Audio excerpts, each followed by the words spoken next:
демократите Зоран Заев за тој да се обиде да состави влада и покрај тоа што обезбеди 67 од потребните 61 подпис, односно на мнозинство во собранието. За американскиот амбасадор, одлуката на Иванов е недемократска. Последните шпекулации се дека еврокомесарот за проширување Јоханес Хан доаѓа во земјава за повторно да го разубедува шефот на државата Иванов, кој патем во овие моменти чинам дека е на турнеа низ Азербејџан, односно на самит. Во состојба на голема политичка криза, председателот на државата и врховен командант оди на службен пат. За дали Македонија влегува во нова уставна институционална криза, вечерва во 24 анализа дебатираме со Маргарита Цаца Николовска, судика, подпредседател на Уставниот суд на Босна и Херцеговина. Добро вечер. Добро вечер. Добро вечер и за Туше Гошев, одамна не сме се видели, адвокат, поранешен министр за правда. Два пати пратеник во првото и второто собрание и еднаш министер во втората влада. И еден од главните втемелувачи, ако можеме така да кажеме, во Уставот. Ќе отвориме дебатава со моите вечерашни гости, реклами, па се враќаме назад. Останете со нас.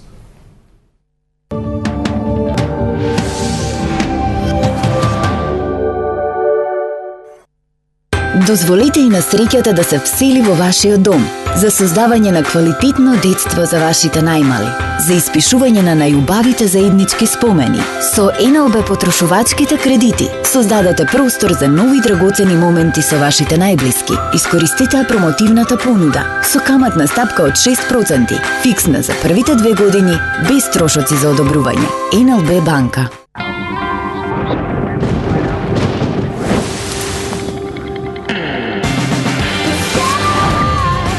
Peugeot 2008, создаден да совлада се.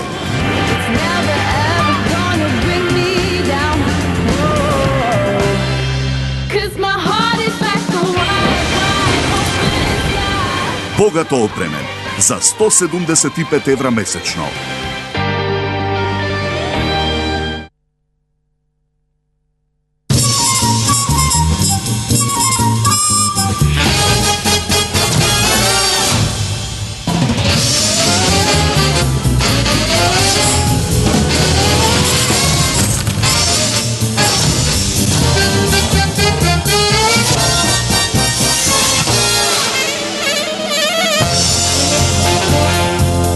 Блокмакс – ефикасен при различни типови болка.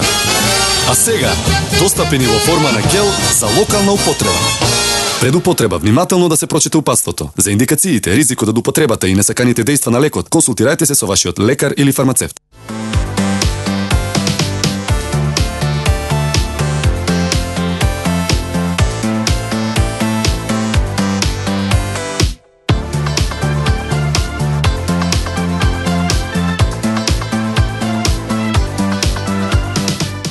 Што си се облекол ко девојче, бе? Педарче едно. Ако е вообичаено, не значи дека е праведно. 3 пати мери, еднаш сечи, но никогаш не дискриминирај.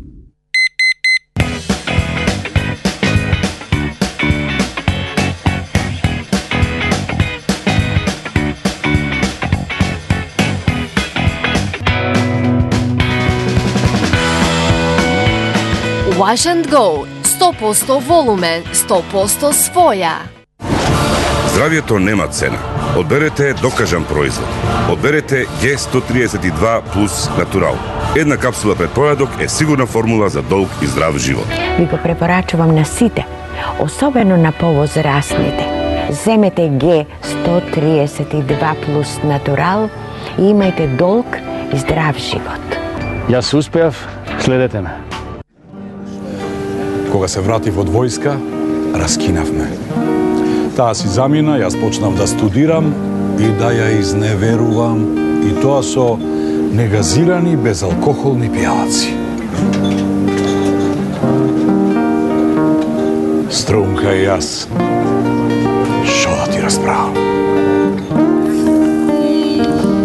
Струмка. Традиционално освежување.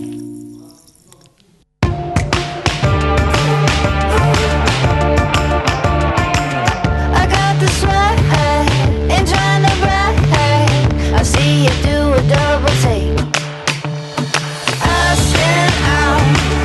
still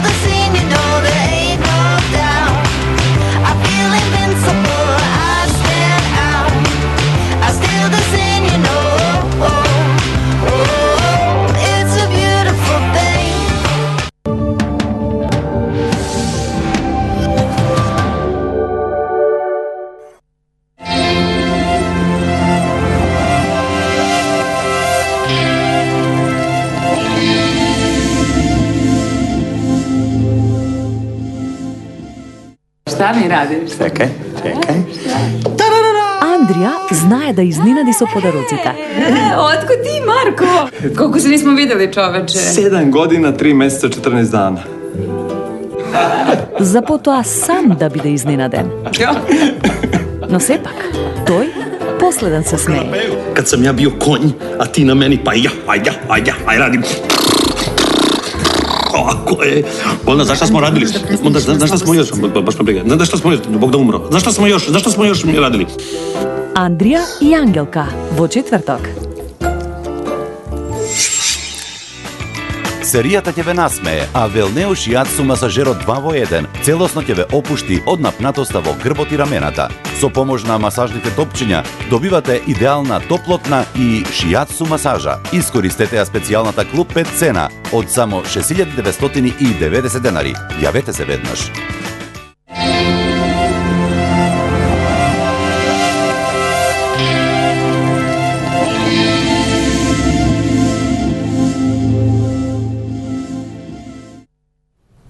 Добро дојдовте назад со 24 анализа. Мои гости Маргарита Цаца Николовска, судика, и Туше Гошев, адвокат, поранешен министер за правда.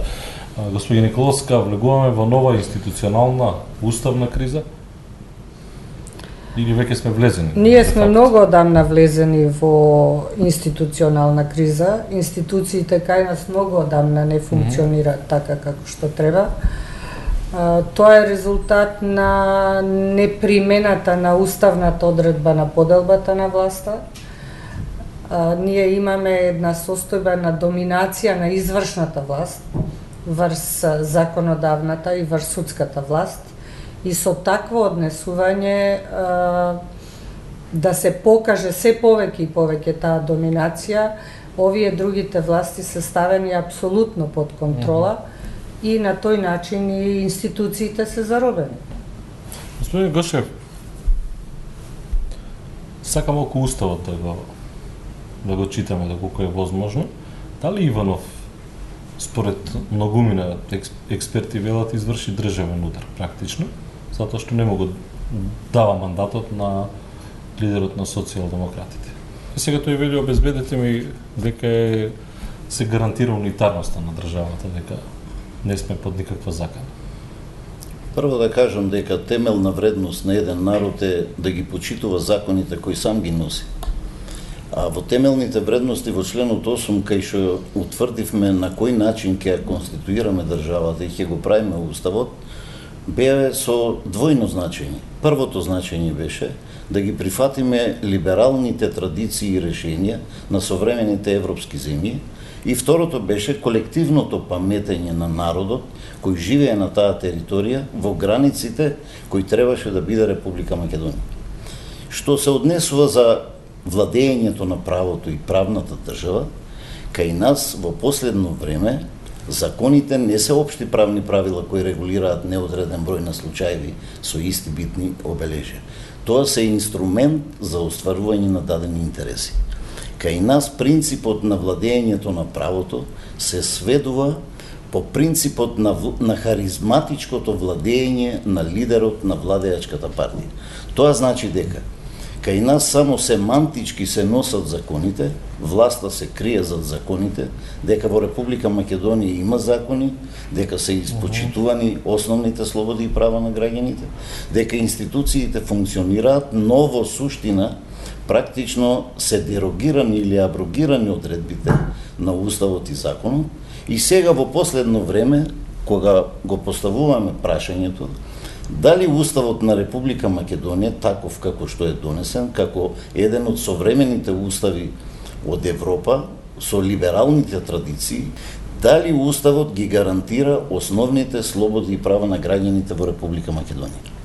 Да не го шириме многу опусот на правата како се остварувале и како функционираат властите во Република Македонија, посебно да кажеме дека кај нас носител на суверенитетот е народот. Народот, дефиниран согласно на одредбите од уставот, значи збир на државјаните во Република Македонија. Државјанинот е политички субјект во демократски устроена држава, кој активно учествува во оправувањето и обликувањето на земјата. Кога се спроведува изборите и кога мнозинскиот принцип на владењето во земјата, со конституирањето на властите и така натаму, кај нас председателот не сакаше да ги испочитува резултатите од изборите во Република Македонија. Иначе да кажам и тоа дека политичкиот судар е судар на неусогласеност на интересите на одредени групи кои сакат да ги наметнат своите интереси на другите групи и така да ја покажат својата доминација преку дерогирањето на уставот, правото и правната држава. Иванов го крши уставот? Да кажам дека со доделувањето или определувањето на мандаторот, колку што имавме прилика да слушнеме, бидејќи согласно на член 90 став 1 од Уставот на Република Македонија, значи партиите кои направиле мнозинство во парламентот, а мнозинството кај нас е 61, тој е должен да го даде мандатот на тие кои направиле 61. Но не може на ваков начин да се толкува Уставот, бидејќи во членот 84 став 1 алинеја 1 вика председателот го определува мандаторот кој треба да ја формира идната влада. Меѓутоа, ваквото определување на мандатот е пропишан согласно на принципот убиус ibi remedium. Тоа значи дека волунтаристичкото применување на таа одредба практично не е дозволена согласно на Уставот. Тој само го определува мандатот на партиите кои успееле да обезбедат мнозинство од 61 пратени во парламентот. Оправдувањата дека со платформите, со прифаќање на платформите, со декларациите и дека со тоа ќе се наруши унитарниот систем на земјата, и тоа мораме да кажеме дека согласно на член 20 став 2 од Уставот на Македонија, граѓаните кога слободно се здружуваат во здруженија и политички партии, носат програми, а тие програми мора да бидат во согласно со Уставот и законите на Република Македонија. Доколку некоја политичка партија во својата програма има програма каде што сака насилно да го урне уставноправниот поредок, тогаш е пропишана постапка како и на кој начин таа небулоза ќе се отстрани. Сакам сега посебно нешто друго да кажам.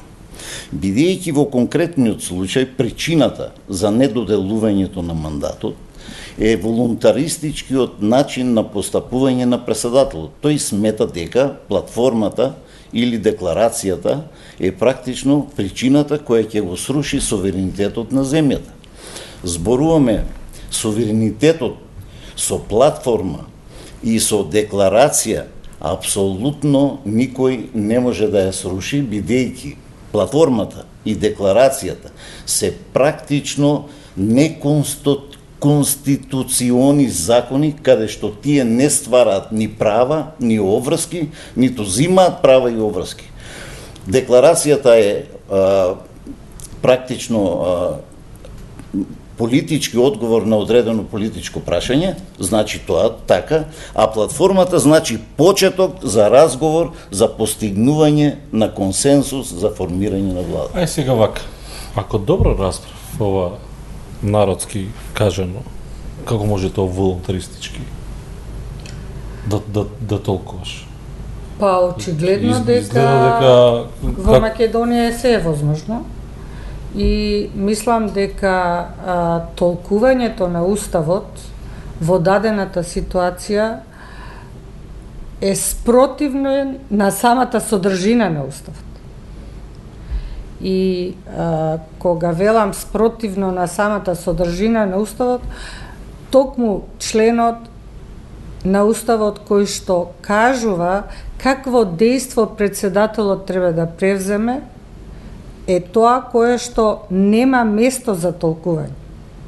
Може би да има место за толкување евентуално за организирање, за правење на влада во некои други насоки, не преку давање на мандат, значи да се третира прашањето на суверенитетот на граѓаните, да се влече од каде е дојден суверенитетот и така натаму. Меѓутоа, во Уставот е многу јасно кажано како треба председателот да постапи во случај кога ќе добие состојба да има мнозинство на мандат на пратеници, за да од тоа мнозинство утре задутре се направи таа влада. Нема тука избор, на председателот на државата воопшто не му е дадено право да он оценува дали има некаква состојба која што би довела до рушење на евентуалниот суверенитет, како што сега сакаат да прикажат одредени групи, групации, па и граѓани, па и експерти, ако сакате. Уставот е дециден дека председателот мора таа своја обврска да ја изврши само во еден услов. Тогаш кога ќе има презентирање на мнозинство. Презентацијата на мнозинство се направи. Председателот имаше шанси во моментот кога немаше презентација на такво мнозинство да не го даде мандатот, односно го даде мандатот на некој начин, па после тоа се повлекоа и сега останува прашањето да се оцени чиста математика. Нема ништо друго во овој контекст. Надлежностите на председателот во делот на доделување на мандат се јасни и нема тука давање на можност тој да превземе некои други активности или действија. Може би е дискутабилно прашањето дали ваквото однесување на председателот е дејство или е акт.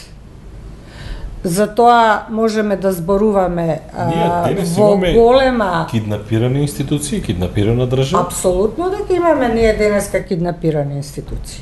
Ние денеска имаме ситуација каде што имаме влада која што во суштина после изборите таа влада требаше да престане да работи. Ние имаме во истата таа влада министри кои што се во исто време и пратеници и нивниот мандат пратенички на некој начин е потврден. Во една таква ситуација ние имаме неприменување на принципот на поделба на власт. Ние имаме ист човек кој што е и пратеник и министер. И не е само еден, ние имаме повеќе такви луѓе. Во самата влада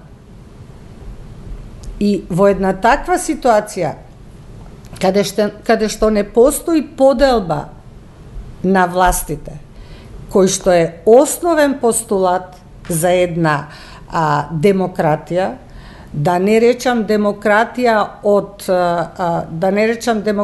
која што се третира сега. Тоа е постулат кој што постои многу одамна.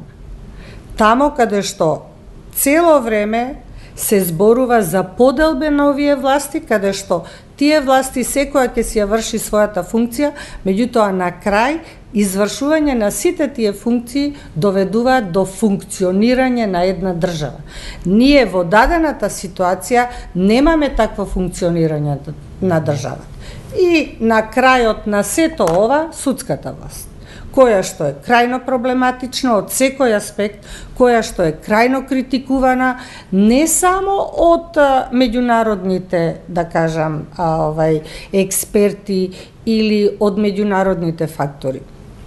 Ние имаме таква состојба на критика на судската власт од националните структури. Колегата е адвокат, пред да почнеме со емисијата, зборувавме малце какви пресуди се носат.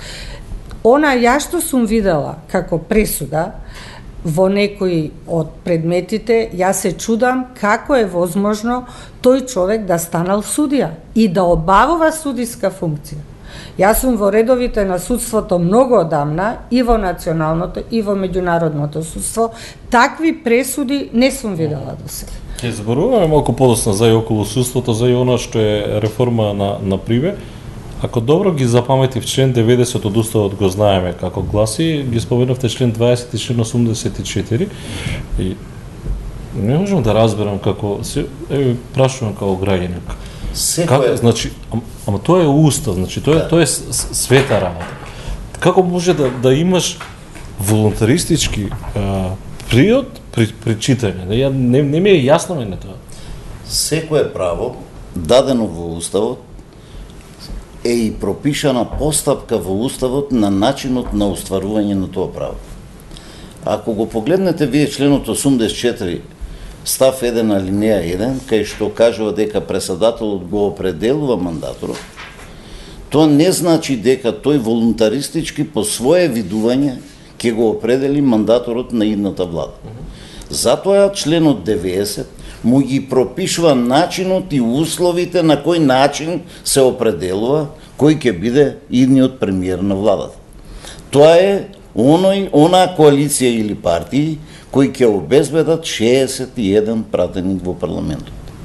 Причините дали некој прифатил платформа или декларација, ваквиот пристап на председателот е крајно волунтаристички и начинот на утврдувањето на тоа што тој го тврди може да се утврдува само на начин и постапка предвидена согласно на уставот. Гошев, ние од тој волунтаристички пристап трпи цела држава. Не функционираат институции, ние немаме председател на собрание. Председателот исто е и он одговорен согласно на уставот и законите во извршувањето на своите функции.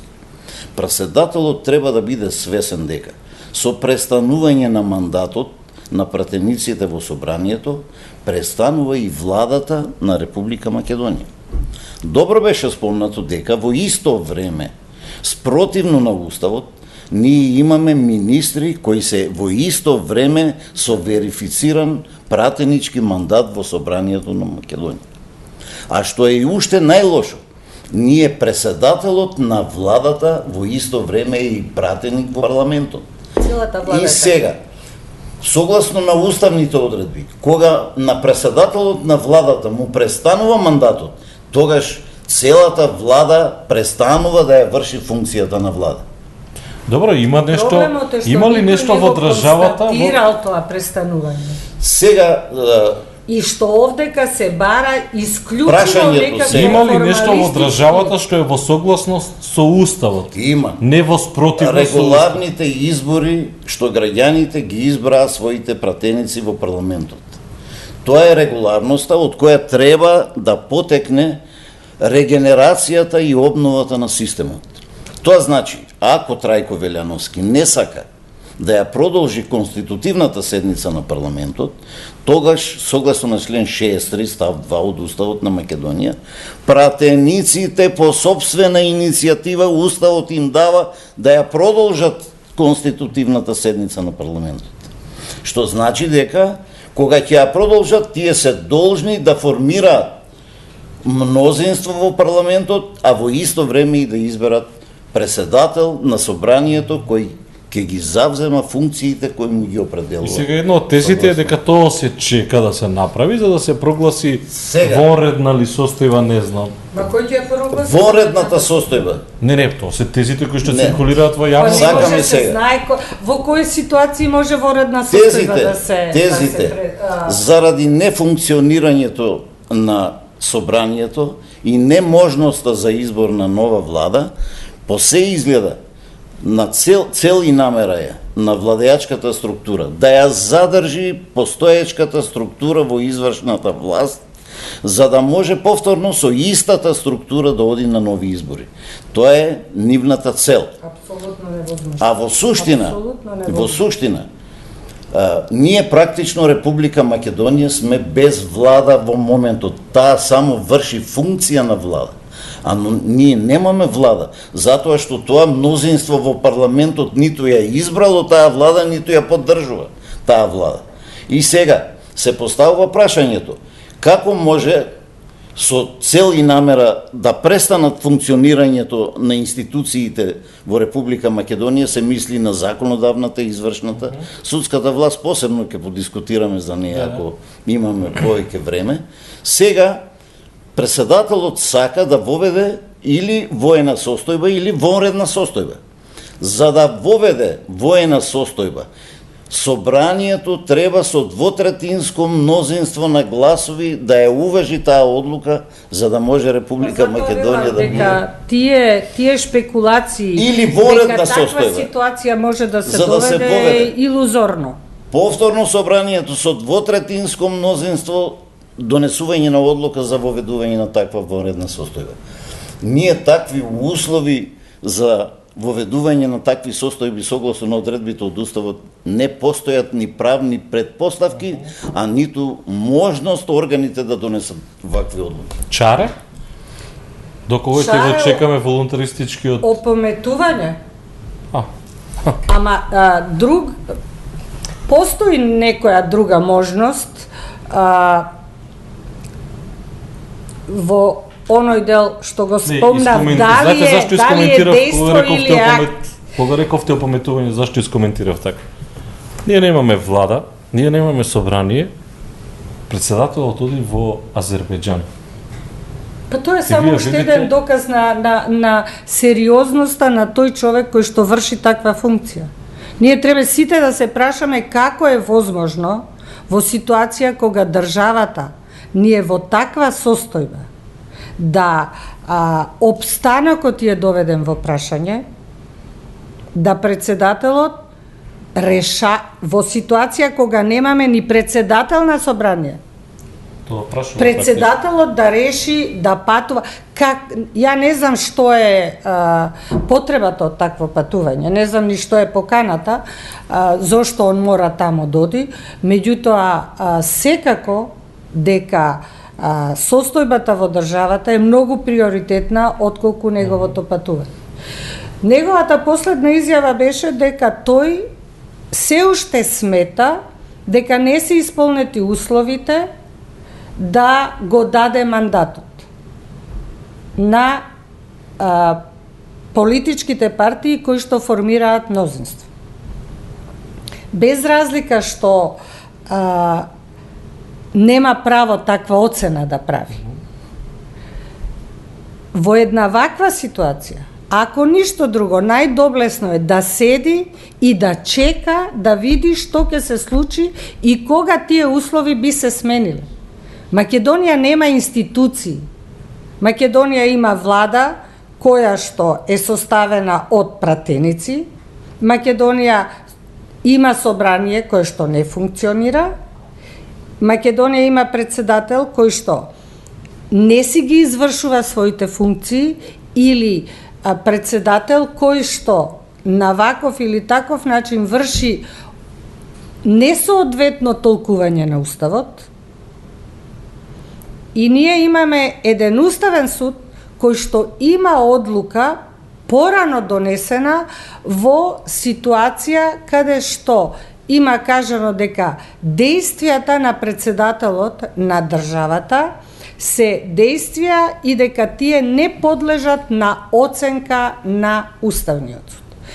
Во ваква ситуација, имајќи во предвид дека Уставниот суд може да реагира на допрен глас, ова веќе не е допрен глас, ова е веќе состојба загрижувачка во државата, опстанокот е доведен во прашање, треба да спомене, треба да си ја преиспита одлуката дали ваквото однесување на председателот со недавање на мандат заради тоа што тој смета дека не се исполнети условите, а нема обврска да ги цени условите, тој треба да одлучува каков е овој акт, дали овој акт на председателот е во согласност со Уставот или не. Јас се сомневам дека тоа ќе го направи Уставниот суд, меѓутоа мислам дека едно вакво размислување, една ваква, да кажам, дејност или действие кој што може Уставниот суд да го превземе, може би да дојде до решавање на ситуацијата во смисла да се ценат активностите, актите кои што председателот ги носи. Не е тоа пишан акт, меѓутоа тоа е дејство еднакво на акт на недавање на мандат. Немаме, значи рековме, институции, заробени ни се институциите, немаме доблес председателот да ја смени одлуката заради некое негово толкување. Истиот смета дека не треба да биде присутен овде во државата, имајќи ги во предвид надлежностите на Уставниот суд, мислам дека тој сега треба, ако ништо друго, да размисли на кој начин може од оваа криза, имајќи ги во предвид неговите надлежности, да постапува. Позволите во таа насока да кажам неколку збора. Веќе рековме за волунтаристичкото толкување за оправданоста и неоправданоста на давањето на мандатот, дека согласно на член 20 став 2 од Уставот, секоја политичка партија која во својата програма има насилно уривање на уставниот поредок, предизвикување на расна, верска, може во секое време Уставниот суд да ја укине. Ама не е тоа надлежност на председателот на државата. Тоа зборам. Ние имаме ситуации каде што Уставниот суд има таква одлука донесена. Бидејќи во членот 110 во Уставот на Македонија, Уставниот суд не само што ги има ингеренциите за укинување и поништување, туку има и ингеренции да ги штити слободите и правата на граѓаните во Република Македонија кога му се узурпираат и не може да ги остварат согласно на Уставот. Тоа значи Уставниот суд Не може... сите права.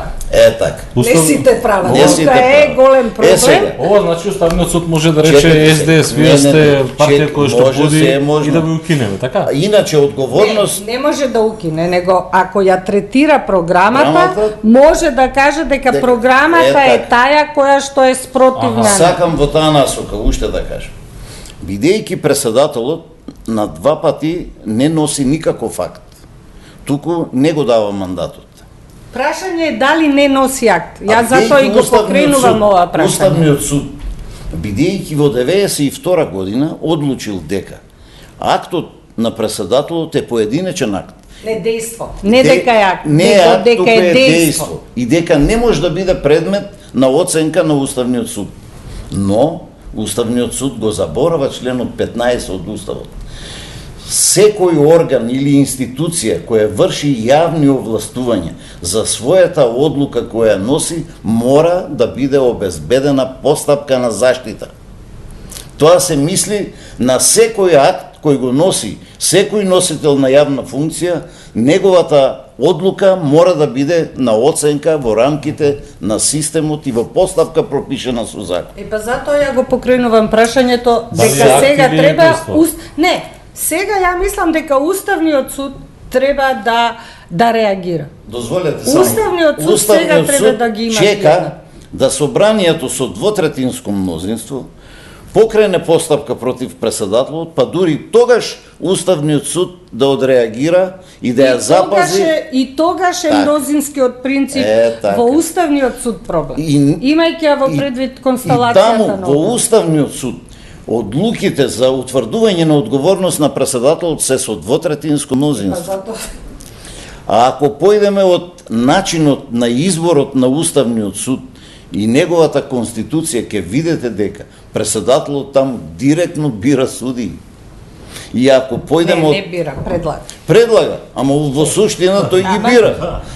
Да не почнеме да зборуваме кој и како бира судии во Македонија. Што значи дека неговиот кој го предложил, кој го избрал, тој треба да гласа против него. И јас повторно ги повикувам сите носители на јавни функции по член 50 став 2 од Уставот. Граѓаните треба да бидат запознати за сите своји права кои ги имаат согласно на Уставот и законите, и носителите на јавни функции се должни докрај да си ги исполнуваат своите обврски. Во вториот дел за граѓаните и за и околу јазикот. Реклами па се враќаме назад.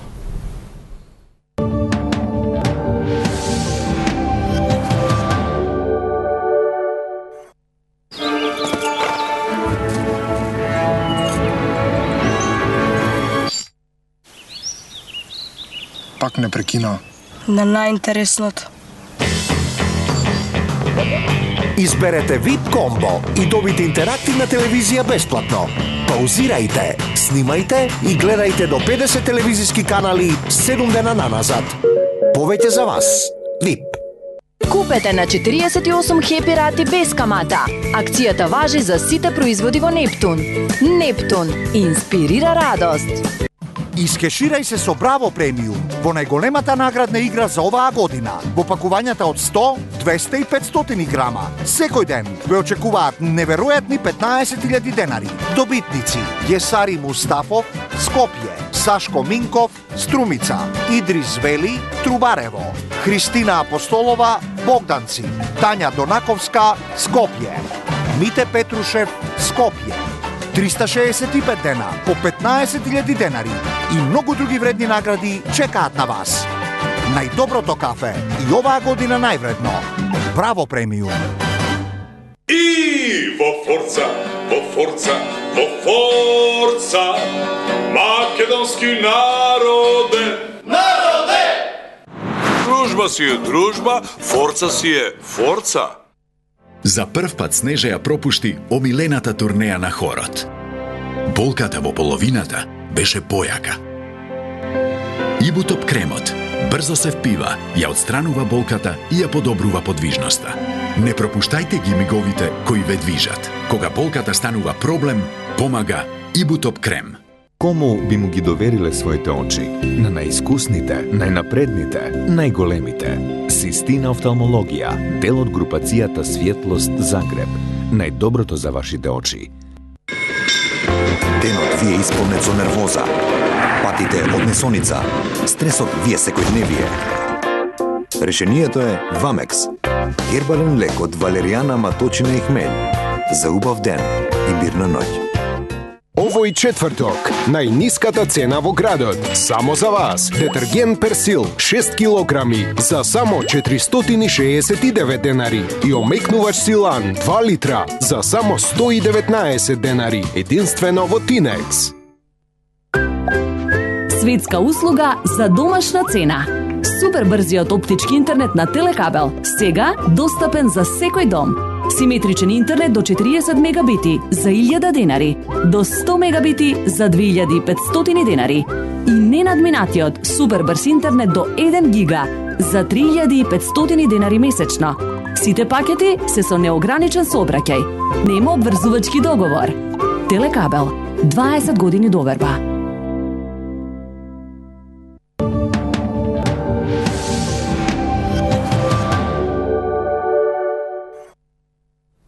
Еве сме повторно назад со 24 анализа. Маргарита Цаца Николовска, Туше Гошев, мои гости.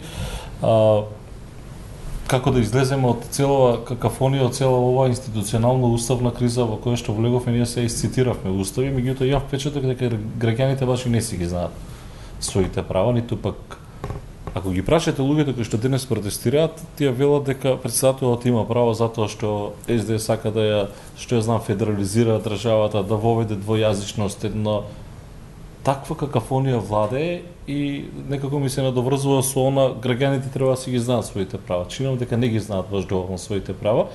Неколку луѓе има таму кои што знаат што навистина се случува, меѓутоа јасна е која е играта на сето. Добро, сега на прашањето се изместува и практично аргументацијата по критиките е прекината со комуникацијата со граѓаните.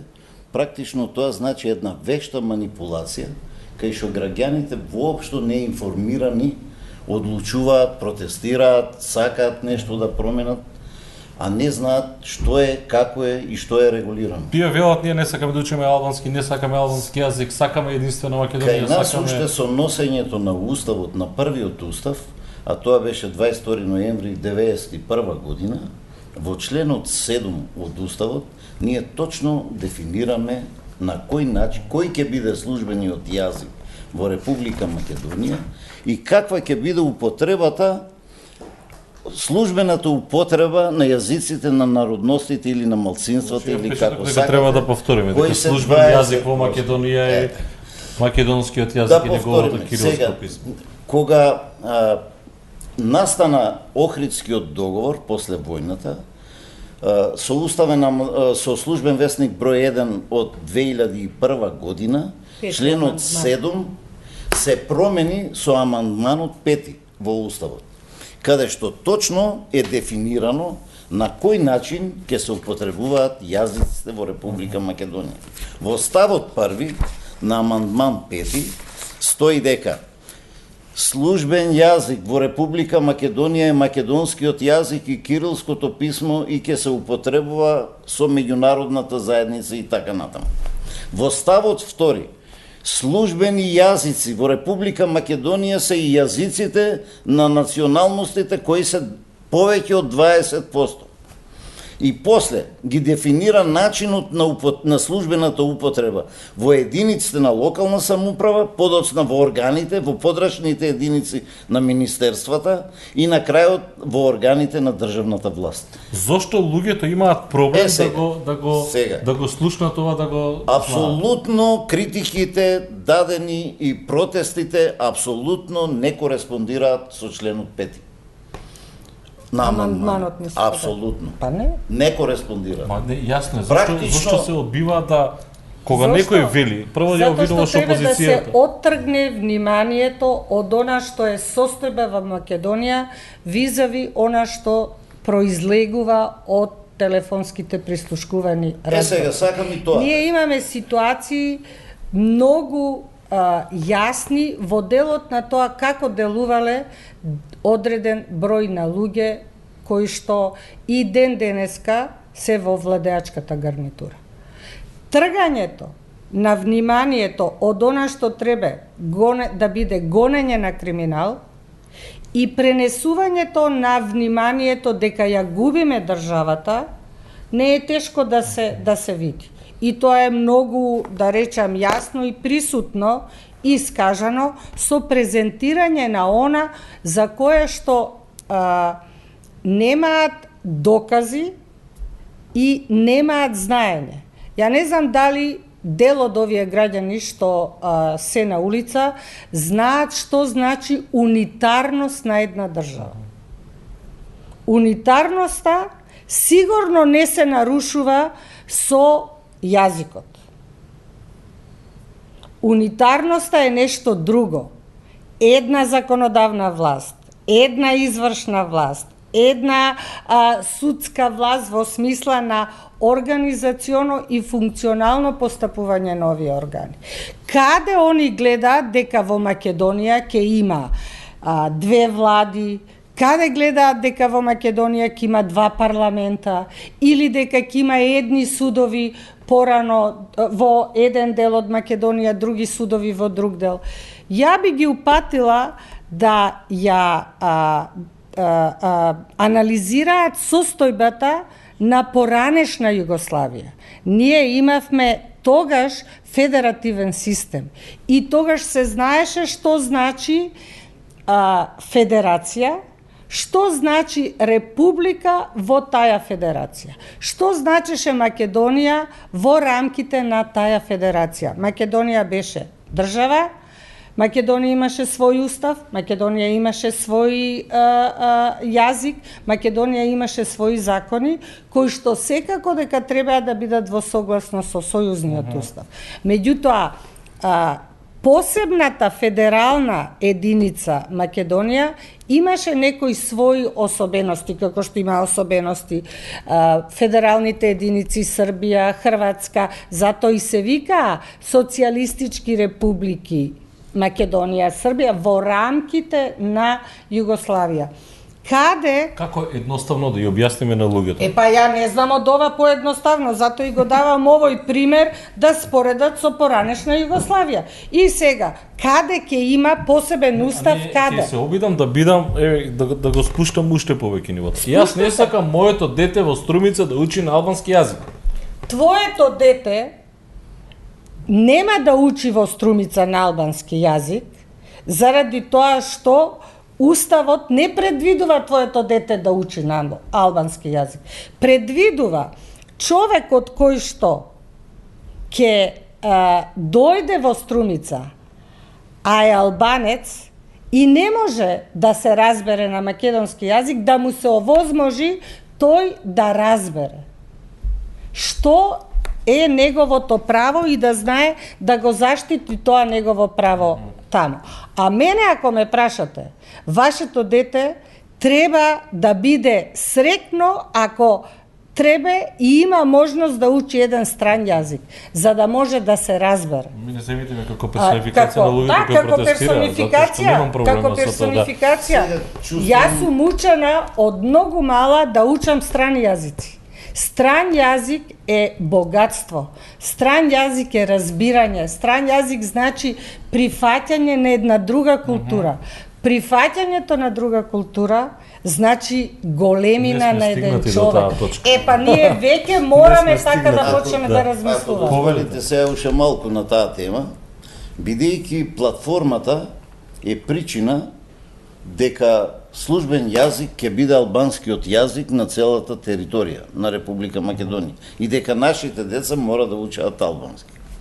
Тоа е образложението на штрајкувањето, на бунењето. Тоа е приказката која што се продава. Сега, бидејќи платформата не е конституција, таа не ствара ни права, ни обврски. Таа не ствара закони кои ќе важат во таа држава, сега се поставува прашањето.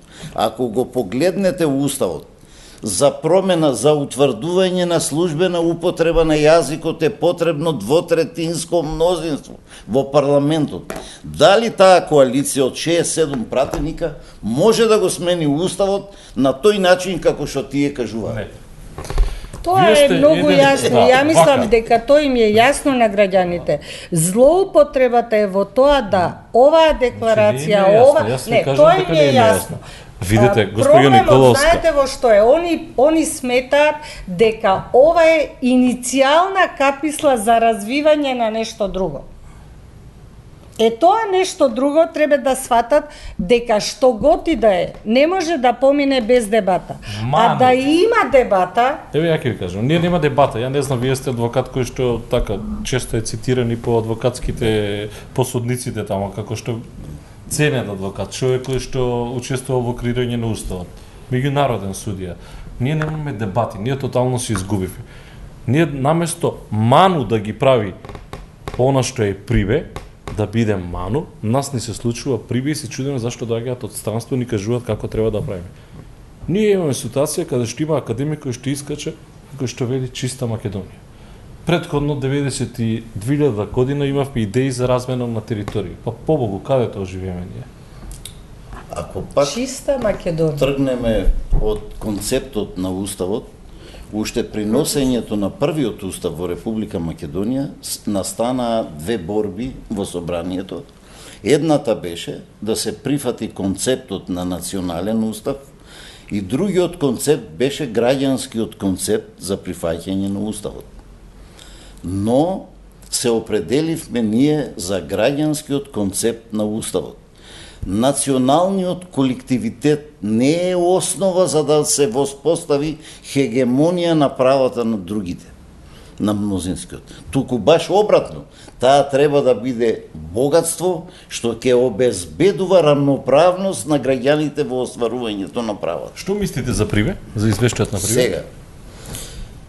Сега, констатациите на извештајот на Прибе беа долго работени во Република Македонија и ако вака ги погледнете... Како мислите работени? Мислам забелешките, материјалите... Презентирани така натаму. Работени не биле воопшто. Да. Сега сакам друго нешто да кажам. Бидејќи јас сум дел од Конституцијата на правосудниот систем во Република Македонија, уште во првиот парламент бев предлагач на сите закони, почнувајќи од Законот за Републички судски совет, Законот за обвинителство, Законот за судовите, постапките и така натаму. Аха, сега чекам да пишувате, па значи вие сте виновни. Ние ги донесовме сите закони. Единствено не можевме да го донесеме Законот за судовите и Законот за постапките, бидејќи беше потребно двотретинско мнозинство. Тогаш во парламентот ние немавме двотретинско мнозинство и дури на изборите 94 година, кога се постигна мнозинство, потребно, а тоа е квалифицирано мнозинство од 2/3, тогаш јас престанав да бидам министар, станав пратеник повторно во парламентот и станав член на законодавната комисија, а мој заменик како трет министар за правда беше господинот Владо Поповски. За време на Владо Поповски се донесе и законот за судовите и се направи реизбор на сите судии во Република Македонија. Морам да признам, имаме честно исклучујуце навистина катастрофално судство во смисла на тоа дека секој извеште е судство. Како ви за концептот за судството. Видете, при поделбата на власта, основен постулат за власта да функционира беше да се обезбеди самостојност и независност на судската власт. Немате тоа, господин Самостојноста и независноста се постигнува со нерезистентноста или со квалитетот на судиите и судењето по законот. Значи, во Република Македонија ние не доживеавме судската власт да се ослободи ниту од законодавната, ниту од извршната власт. Извршната власт преку судскиот совет, преку изборот на членовите во судскиот совет, практично веќе судската власт не го обезбедува системот чек-баланс, кочница и рамнотежа. Неа собранието во судскиот совет избира само тројца луѓе. 8 членови избираат судиите сами и по функција министерот за правда и судијата на председателот на Врховен суд. Само како членови без право на глас. Така. Има измени. Но ако 8 члена се доминантни во изборот на судиите, може да замислите вие, системот по Келзеновата теорија функционира по своја совест. Тој сам се регенерира. Не знаат луѓето Келзенова теорија сега да не се лажеме. Добро, еве сега. Знаете луѓето што знаат во Македонија Сваровски судство, вакво судство. Судство катастрофа, каде што луѓе кои што се префрлаат во кога го формиравме Сдруженијето на судиите 93-та година. Не сте го формирале вие. Ние сме го формирале судиите. Така. И сме се бореле многу. На правниот факултет кога го одржав поздравниот говор за формирањето, знаете ли кој беше основниот постулат? Основниот беше телефонското право, да го ставиме во музејот на старините. Тогаш судиите на Врховен суд ми се налютија. Но сега, во оваа време, после случувањата, сега тие треба да ми се благодарни, зашто уште тогаш сум имал визија на кој начин и како ќе функционира судската власт. Иначе, почнувајќи од изборот на судиите, тука се прави основната повреда на независноста и самостојноста на судството. Подоцна, во системските закони или процесните закони, борбата измеѓу официјалната максима, а тоа е правата на судијата во постапката, тој да одлучува кој доказ ќе го изведе, што ќе дозволи, како ќе ја води постапката. Сега кривичниот законник чекајте, сега ќе го дискутира. Нема што сега, може да се враќаме назад. Ние сега практично е нарушен принципот на рамнотежа измеѓу правата на судијата и правата, слободната диспозиција на странките во постапката. Тушев, ако ги слушаме прислушкуваните материјали, ние ќе видиме каде што луѓе, министри прашуваат дали ова е наш судија за да го ставиме таму или да не го ставиме. Сега тоа е подкрепата. Тоа значи како тоа значи една од забелешките на ПРИБЕ, на Европска комисија е и тоа. Тоа значи дека моделот на избор и системските закони преку кои се остварува вршењето на судската функција треба подхитно да се променат. Ја не се согласувам со тоа, заради тоа што ние во светот имаме различити начини на избор на судии. Ние имаме во светот судии кои што ги бира председателот на државата и истите тие својата функција професионално, квалитетно ја вршат без било какви проблеми и се независни. Она што на времето, вие го спомнавте, и Сдруженијето, идејата и борбата на Сдруженијето, меѓу другото, беше да дел од судиите се во овој орган, поголем дел од судиите да се во тој орган и тие да вршат избор на судиите и на тој начин таа независност да биде на некој начин овозможена. Што се однесува до изборот на судиите, мислам дека во документите и во времето кога Сдруженијето на судии беше примано во Интернационалната асоциација на судии, многу рестриктивно бевме оценувани. И тогаш независноста не само согласно закон, него и независноста согласно пресудите кои што ги носевме беа оценувани. Имаше комисија која што стриктно и многу децидно и многу во детали не оценуваше и тогаш се оцени дека независноста постои.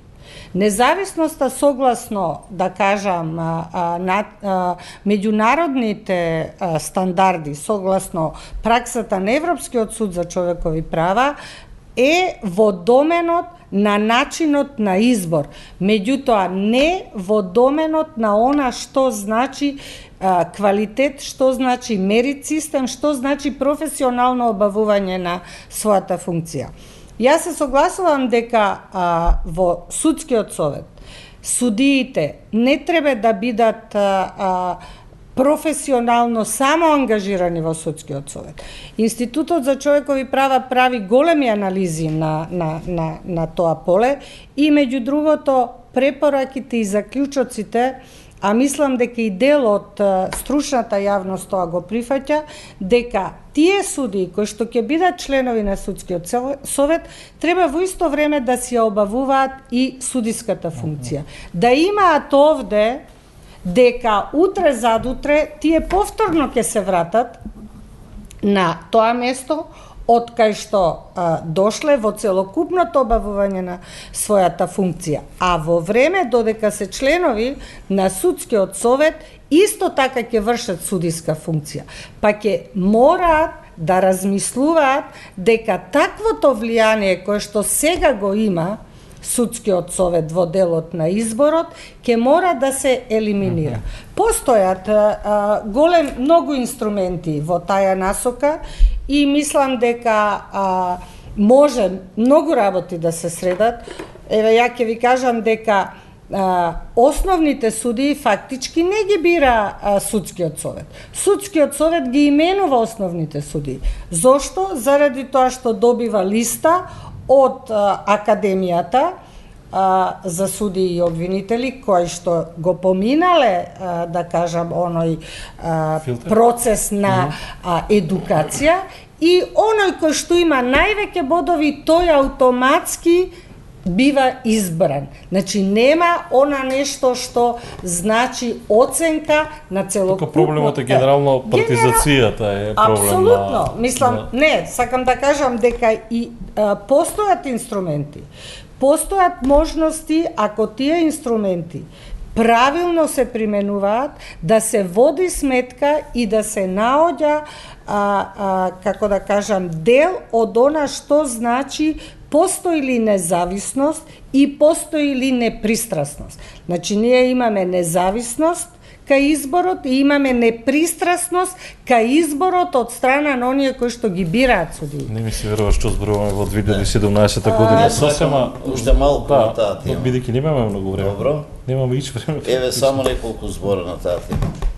Со таквиот начин на работа на судовите, само ќе спомнам дека во кривичната постапка предмети почнати од 2005 година, луѓето во притвор се уште не е решен кривичниот предмет.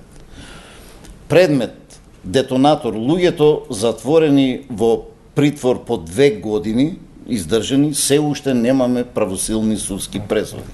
Добро, сега се зафатени со Притворот како проблем го има и Европскиот суд. Ќе разговараме за притворот посебно. Не, туку сакам нешто друго да кажам. Ние не се определивме за моделот на градењето на судството.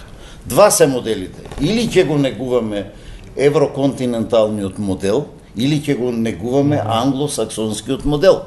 Кај нас правиме ние една компилација, сакаме еднаш судијата да биде само доминис литис, да ја води постапката, а од друга страна повторно му дозволуваме да одлучува за вината и да ја одмерува казната. Не, нека нас и мало дете може да види што се случува во судовите. Судството ми е посебна.